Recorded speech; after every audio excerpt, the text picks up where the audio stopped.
السلام عليكم ورحمة الله مشاهدي الكرام، مشاهدي قناة منعم الرياضية. مرحبا بكم من جديد في حلقة حاتكلم فيها اليوم عن آخر أخبار نادي الهلال السوداني، وحاتكلم بالتفصيل عن المباراة اللي خاض الفريق أمام نادي عزام التنزاني في الملعب المرسي. بس دائما بتمنى إنك تدعمني بلايك وتشترك في القناة وتفعل زر الجرس عشان يصلك كل جديد إن شاء الله. ودائما اللايك ده بيساعد في انتشار الفيديوهات، بتمنى إنك دائما تضغط زر اللايك. نيجي نتكلم عن مباراة الهلال أمام نادي عزام التنزاني اللي انتهت بخسارة الهلال بثلاثة أهداف دون رد.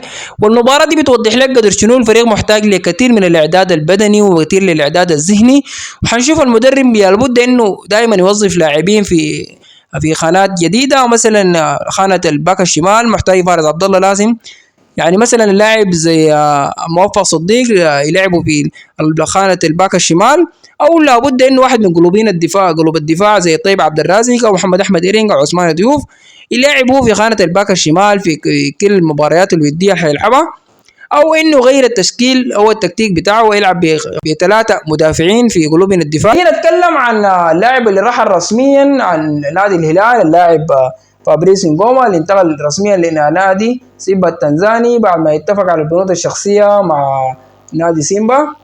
وتم الاتفاق ما بين إدارة النادي وإدارة نادي سيمبا التنزاني، وقالت الإدارة سيمبا إذا النادي بيرغب في الحصول على مقابل مادي، أقصد يعني مالي، مقابل التفريط في اللاعب.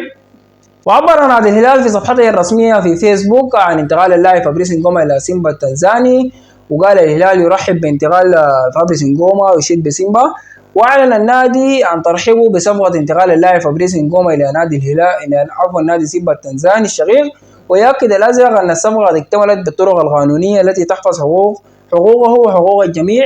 ويشيد الهلال بتعامل اللاعب مع العرض الذي تم تقديمه إلى الهلال، كما يسمي عاليا موقف الأصدقاء في سيمبا وحرصهم الحفاظ على العلاقة الوثيقية بين الناديين واتباعهم النسج السليم.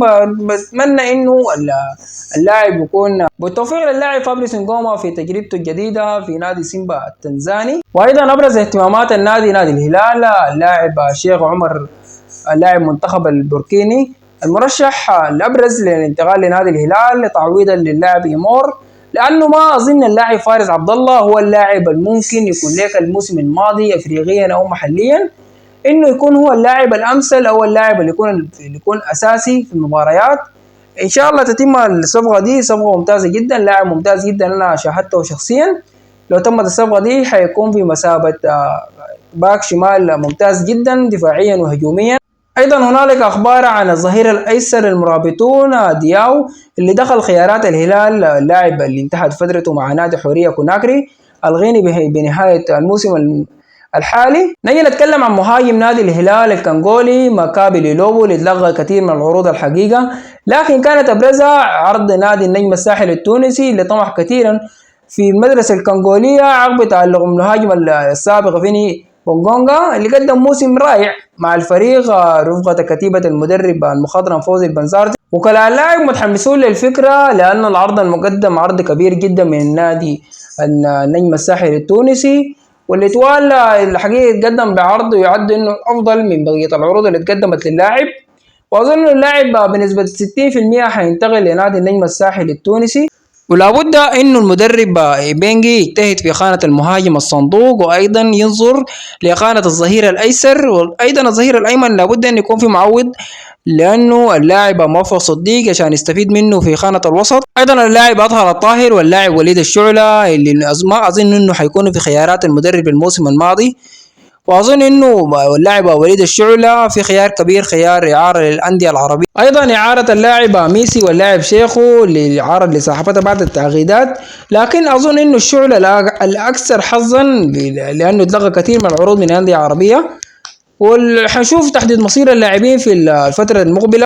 نجي نختم في قائمة الهلال اللي حتلعب الدور التمهيدي لدور أبطال أفريقيا 2023-2024، لكن حسب قرار مجلس الكاف بتحديد 31 يوليو الحالي آخر موعد لتسجيل اللاعبين المشاركين في الدور التمهيدي الأول. وحتى الآن ما في أي جديد يعني يذكر في موضوع فتح السيستم، وغالبا حيلعب الهلال التمهيدي الأول بالقائمة الحالية بدون أي إضافات. القائمة المكونة من 21 لاعب الحارضة لك منهم الثلاثة كانوا مصابين، اللاعب إيبولا وسينغوني وصلاح عادل اللي رجعوا من الإصابة.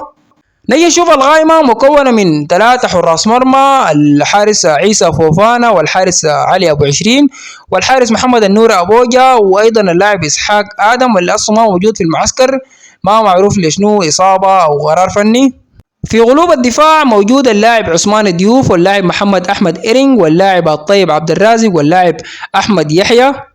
في خانة الظهير الأيمن أيضا في اللاعب ستيفن إيبولا، واللاعب موفق صديق اللي مصاب حاليا، مع وجود في خانة الظهير الأيسر لاعب الوحيد اللاعب فارس عبد الله. وفي خط الوسط في اللاعب صلاح عادل وعماد الصيني، واللاعب أبو عاقلة عبد الله وسين كوني وديفيد أبانجا، واللاعب والد الدين خضر ومحمد المنذر. أيضا صناع اللعب اللاعب عبد الرؤوف يعقوب، واللاعب طلال عادل أيضا ما شفناه موجود أيضا في المعسكر مع.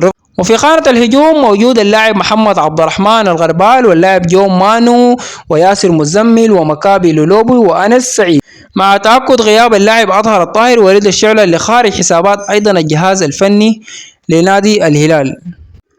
ده كل اللي عندي كان اليوم عن آخر أخبار نادي الهلال السوداني وعن ميركاتو النادي. بس أتمنى إنك لو لسه بتحضر في الحلقة دي لازم تدعمني بلايك واشتراك في القناة دي وفعل زر الجرس عشان يصلك آخر أخبار نادي الهلال إن شاء الله. نلتقي إن شاء الله في حلقات قادمة.